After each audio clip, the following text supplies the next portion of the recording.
Hello বন্ধুরা, কেমন আছো সবাই? আশা করছি সবাই খুব ভালো আছো। আজ আবার অনেক দিন পর সেলাই ফোড়াইয়ের আরও একটা ভিডিও শেয়ার করছি। অনেক দিন হয়েছে সেলাই ফোড়াইয়ের সেরকম কোনো ভিডিও বানাতে পারছিলাম না। আজ অনেক দিন পর সেলাই নিয়ে বসলাম, তাই ভাবলাম তোমাদের সাথে সেই ভিডিওটাই বরঞ্চ শেয়ার করে দিই।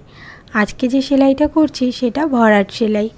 এই ভরাটটা যেরকম আমরা নর্মাল ভরাট করি ঠিক সেভাবেই করছি, কিন্তু মাঝখানে যেটুকু দেখছো করা ওটা কিন্তু লেজি ডেজি দিয়ে করেছি। জানি না কি মনে হলো, আজকে মনে হলো মাঝখানে ফুলের পাপড়ির মাঝখানে যে ভরাটটা রয়েছে ওটা লেজি ডেজি দিয়ে করলে কীরকম লাগে একবার করে দেখি। তাই যা ভাবা তাই কাজ, সেটাই করছি। এখন নর্মাল ভরাট সেলাই দিয়ে ওপরের যেটুকু অংশ সেটুকু সেলাই করে নিচ্ছি।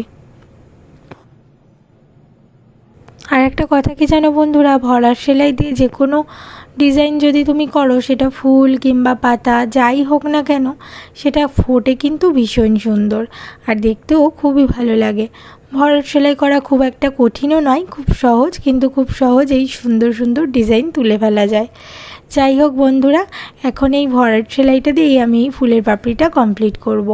এই যে এখন মাঝখানটা কমপ্লিট করার পালা।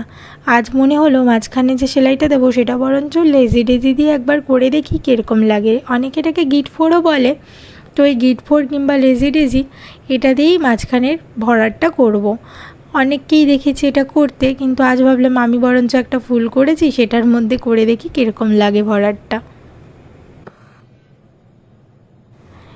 লেজি ডেজি কিংবা গিট ফোর এটা কিন্তু খুবই সহজ একটা সেলাই, যেটা করাও খুব সহজ আর দেখতেও কিন্তু খুব ভালো লাগে। এই লেজি ডেজি কিংবা গিট ফোর দিয়ে ফুল পাতা অনেক কিছুই করা যায়, তবে এটা দিয়ে ভরাট সেলাইও করা যায় সেটা জানতাম না।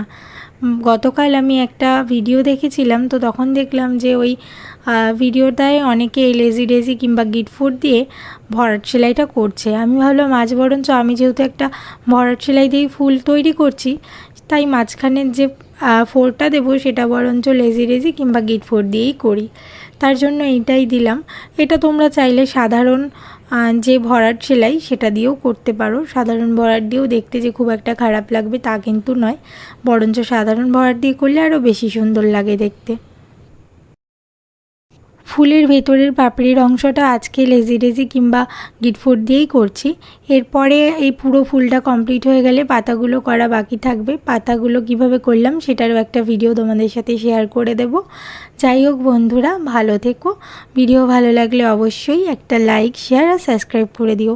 টাটা, শুভরাত্রি।